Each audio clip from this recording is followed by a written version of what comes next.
Apatia, bagunça, falta de recursos, falta de apoio. O trabalho de professor não é fácil. Para os alunos tudo parece mais atrativo. Os aplicativos de celular, os jogos, as brincadeiras. Isso quando não nos perdemos para as ruas ou para as drogas. Todo dia parece uma luta diferente e a gente vai se perdendo energia, se anestesiando, se conformando que as coisas são assim mesmo. Aquele professor cheio de sonhos da época de faculdade, que via na educação um meio de transformação, parece uma realidade cada vez mais distante. Toda aquela teoria pareceu ir por água abaixo no momento que você pisou pela primeira vez em sala de aula. Será que quem escreveu tudo aquilo realmente vivenciou o trabalho na prática? Transformar se tornou uma palavra distante e cada vez mais o básico parece suficiente. É muito trabalho para pouco resultado. Desistir não é uma opção, mas dizer que é um trabalho agradável, prazeroso, não é bem uma verdade. Seria a educação equivalente àquele remédio amargo que ninguém quer tomar, mas que é necessário? Vou te contar um segredo. As coisas não precisam ser assim. Imagine um outro cenário. E se você tivesse alunos realmente engajados, realmente apaixonados pelo processo de aprendizagem? Se víssemos nos seus olhos uma real vontade de escrever uma história diferente? Se esse aluno acordasse empolgado porque hoje é dia de aula, dia da aula que ele vai ter com você? Já imaginou no futuro você encontrando esse aluno?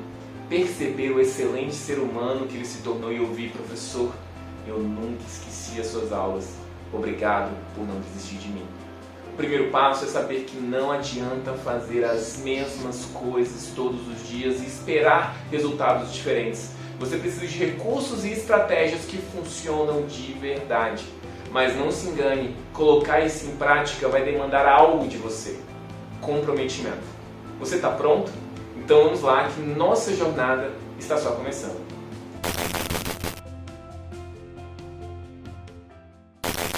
Olá, meu nome é Luan, eu sou professor de Tecnologias Criativas e gostaria de te dar as boas-vindas à Semana do Professor Mão na Massa. Se você não sabe o que são tecnologias criativas, fica comigo até o final que você vai acabar entendendo. Nessa sequência de vídeos eu vou te mostrar como despertar sua paixão por ensinar criando aulas mais interessantes que o recreio. Você deve estar pensando: para, Luan, aulas mais interessantes que o recreio? Pelo amor de Deus! Confesso que ouvindo assim parece impossível de acreditar. E se eu mesmo não tivesse visto professores que passaram pelas minhas formações tendo resultados como esse, eu também não acreditaria. Como relata o professor Juliano. Eu descobri uma coisa muito curiosa. Eu tinha muitos alunos que se identificavam com a tecnologia, que se identificavam com essa nova oportunidade de aprender coisas, de interagir com coisas, e eles colaram em mim, sabe? Foi uma coisa muito massa, porque eu percebia, por exemplo, eu chegava na hora do recreio, eles ficavam lá na porta da sala dos professores, assim, fala: e aí, cara, o que que a gente vai fazer hoje? Eu tô com uma ideia massa aqui, vamos conversar. Ou como o professor Clécio, da Rede Pública de Goiânia. Ficam 3 horas, eles dispensam lanche, dispensam recreio para fazer o negócio funcionar, assim. Eles não admitem sair sem o negócio tá pronto, assim. Mas que negócio é esse que faz os alunos se empenharem tanto a ponto de dispensar até mesmo o recreio? Antes de te contar, deixa eu te contextualizar como tudo isso começou. Em 2011, eu me formei em Engenharia Mecatrônica na UNB. E é curioso que ao falar isso as pessoas pensam: esse aí se deu bem na vida, deve ter conseguido emprego super rápido e logo se tornou bem sucedido. Mas definitivamente não foi o que aconteceu comigo. Foram 3 anos até conseguir o meu primeiro emprego. E tudo isso me fez questionar: por que isso aconteceu comigo? Poxa, eu tinha feito tudo certo, estudei, tirei boas notas, me formei em uma das melhores universidades do país. Onde estava meu pote de ouro no final do arco-íris? E o mais preocupante é que isso não acontece só comigo, mas vem acontecendo com cada vez mais pessoas. Apenas seguir o caminho da educação tradicional vem se mostrando cada vez menos eficiente. Em paralelo, eu comecei a dar aulas particulares de matemática e física para tirar uma renda extra. E ao longo das aulas, inevitavelmente surgiu uma pergunta. Uma pergunta que eu tenho certeza que todo professor já escutou. Professor, para que isso vai servir na minha vida? Eu sempre respondi algo do tipo, isso é importante para o vestibular, ou saber isso vai estimular o seu raciocínio lógico. Mas no fundo eu me incomodava com essas respostas. Eu sentia que faltava verdade no que eu estava falando. Pare e pense de coração do conteúdo que você aprendeu na época da escola, qual você realmente utiliza no seu dia a dia. Mais do que isso, que parte do seu conteúdo você acredita que seu aluno vai levar para o resto da vida. Foram esses questionamentos que me fizeram pesquisar por que nosso sistema educacional funciona assim. Por que ensinamos da forma como ensinamos? Imagina a seguinte situação. Napoleão Bonaparte entra numa cápsula do tempo e vem parar nos dias atuais. Provavelmente ele ficaria deslumbrado com um mundo tão diferente. Carros, aviões, internet. Ver tudo isso o faria sentir completamente deslocado. Mas existe um lugar em que ele se sentiria mais confortável, que não seria tão diferente do que ele conhecia. Uma escola, uma sala de aula. Isso porque a sala de aula tem a mesma estrutura desde o século XIX. Um quadro na frente, carteiras enfileiradas e um professor passando uma avalanche de informações. Hoje em dia até é possível ver algumas mudanças. Temos escolas usando lousas digitais ou tablets, mas ainda assim a essência continua a mesma. O grande objetivo é acumular informações. Mas se a gente parar para pensar, acesso à informação não é mais um grande diferencial. Hoje temos acesso na palma da nossa mão a uma infinidade de informações. O senhor Google não nos deixa mentir. E nesse caso a prioridade passa a ser outra. Não mais o acúmulo de informações, e sim o que os nossos alunos são capazes de construir e desenvolver com tudo isso. Ao pesquisar sobre formas alternativas a esse modelo tradicional, eu percebi que existem iniciativas maravilhosas que já ocorrem no Brasil e no mundo inteiro. E essa paixão por pesquisar e entender melhor essas novas formas de ensinar me levou a trabalhar em uma startup de educação tecnológica. Na época, o grande objetivo dessa startup era trazer um tal de movimento maker para o Brasil. Muitos consideram que o movimento maker iniciou no lançamento da revista Makezine, criada por David Authority em 2005. O objetivo dessa revista era compartilhar projetos criados por pessoas comuns, sem expertise técnico, que usavam desde marcenaria até robótica e impressão 3D. Essas tecnologias têm se tornado cada vez mais acessíveis. O custo diminuiu muito e a operação está cada vez mais simples e intuitiva.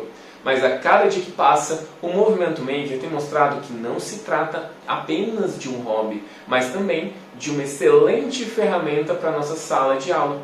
Se traduzirmos maker para o português, significa literalmente fazer. E o fazer, o colocar a mão na massa, é extremamente significativo para os nossos alunos absorverem o conhecimento e engajarem nas atividades.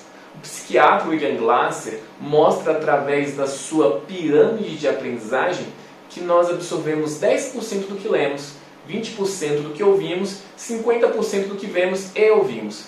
Quando discutimos sobre um conteúdo, esse índice aumenta para 70% e chega a 80% quando criamos algo a partir desse conhecimento. 80%. É um índice bem maior do que as outras estratégias utilizadas nas aulas tradicionais. Daí a importância do fazer. E na base da pirâmide vemos que ao ensinar algo, nós absorvemos cerca de 90% do conteúdo. Então não basta apenas criar, temos que instigar nossos alunos a compartilhar o seu conhecimento a todo momento.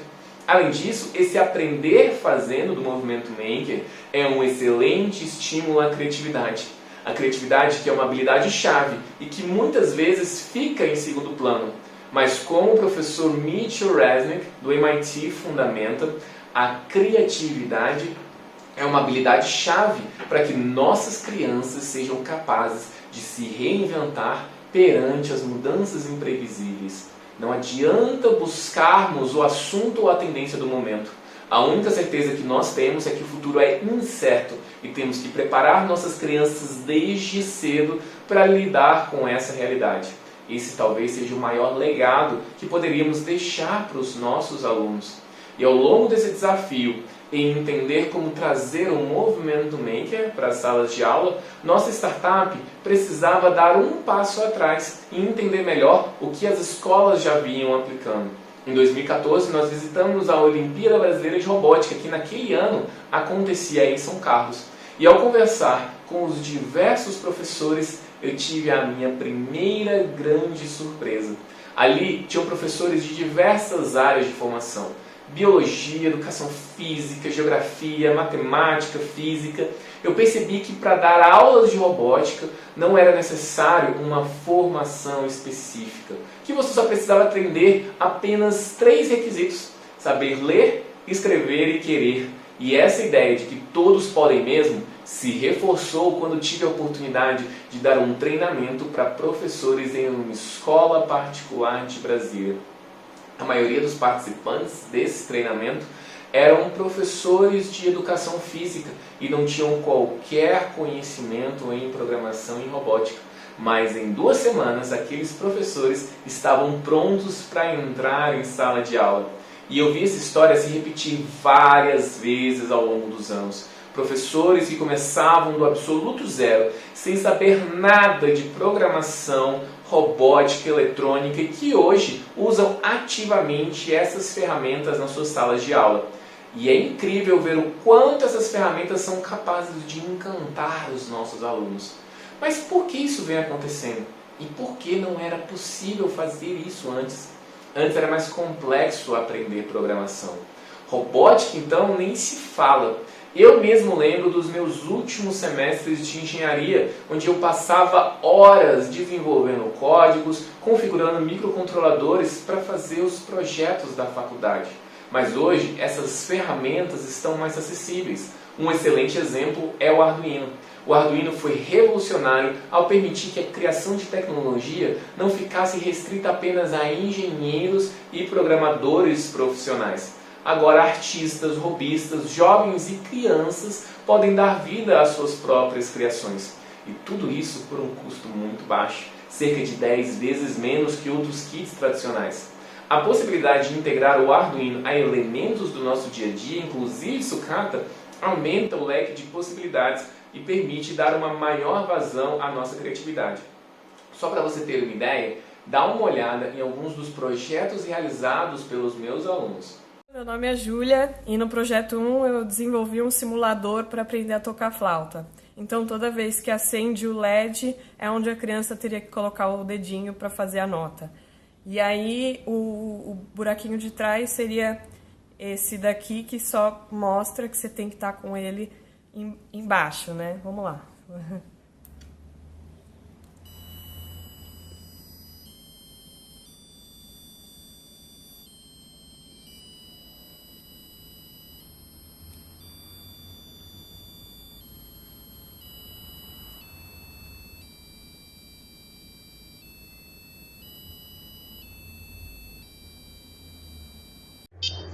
Aí está a simulação do semáforo com um sinal de bip de acordo com a luminosidade da luz do semáforo para alertar o deficiente visual.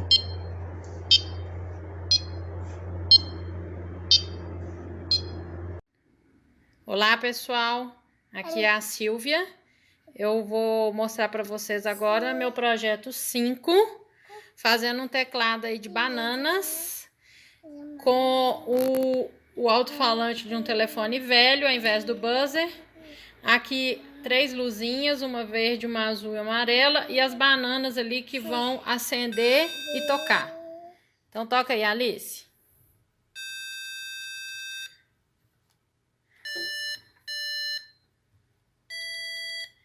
Então, cada banana toca uma nota e acende uma luzinha. Toca, filha? Toca? Ó. Como estamos na semana do professor Mão na Massa, precisamos partir para a prática. Vamos fazer um exercício simples, mas muito importante. Acredite ou não, eu vou te mostrar como fazer seu primeiro projeto no Arduino em poucos minutos. Mas antes eu queria te pedir uma coisa. Nesse primeiro momento eu quero que você apenas siga o passo a passo do que eu vou fazer, quase cegamente. Não se preocupe se tudo parecer meio nebuloso nesse início. Você vai perceber que ao fazer, você vai trazer mais significado para o conhecimento que vem depois. É como aprender a cozinhar. A melhor forma de aprender é cozinhando. Seymour Papert, pesquisador do MIT e criador da teoria construcionista de aprendizagem, dizia que o uso vem antes do entendimento. Então, primeiro nós vamos fazer e depois nós vamos fundamentar com mais detalhes. E se você não tem um Arduino, não tem problema, você não vai precisar dele para essa atividade. Nós vamos usar um simulador em uma plataforma online e gratuita, chamada Tinkercad. Vamos lá então? O primeiro passo é você entrar na página do Tinkercad, tinkercad.com. E se você nunca entrou na plataforma, o seu primeiro passo é se inscrever. Então você vai colocar o seu nome, vai colocar seu e-mail e vai colocar a opção criar conta pessoal. Não entre em educadores nem alunos por enquanto, tá bom? E aí se você já tem uma conta, é só clicar em entrar. E aí no meu caso aqui, vou colocar com o meu e-mail, minha senha.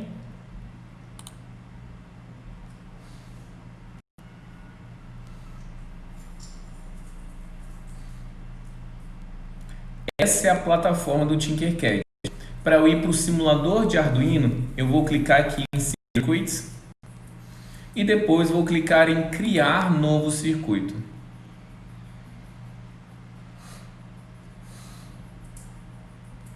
Então aqui nós temos a plataforma de simulação. Aqui no lado direito nós temos vários componentes e vou inclusive achar o próprio Arduino, que é essa placa azul aqui. Eu vou clicar e colocar ela aqui no centro. Beleza? Então ele já está pronto e a gente já pode integrar componentes nele. E vou pegar esse cara aqui, é um LED, é uma lâmpada de LED que está aqui e vou encaixar no Arduino, mais precisamente entre o 13 e o GND. Então essa perna aqui, que é a perna maior, vai no 13 e a menor vai no GND. Eu vou clicar e arrastar e olha só, quando eu clicar em iniciar simulação, ele começou a piscar. Então, ele está fazendo isso porque nós temos um código, uma sequência de comandos que a gente vai ver com mais detalhes depois. E posso deixar esse LED piscando mais rápido, diminuindo o tempo, tipo 0.5 e 0.5 aqui embaixo. Vou iniciar a simulação e o meu LED pisca mais rápido. Eu posso também colocar para piscar mais devagar, colocando de 2 em 2 segundos.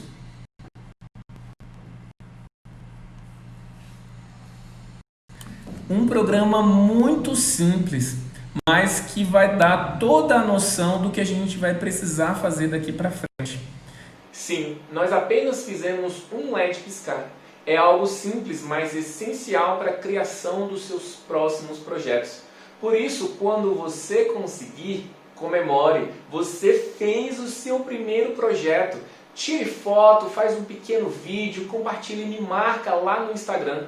Eu vou repostar todos os projetos feitos ao longo da semana do professor Mão na Massa.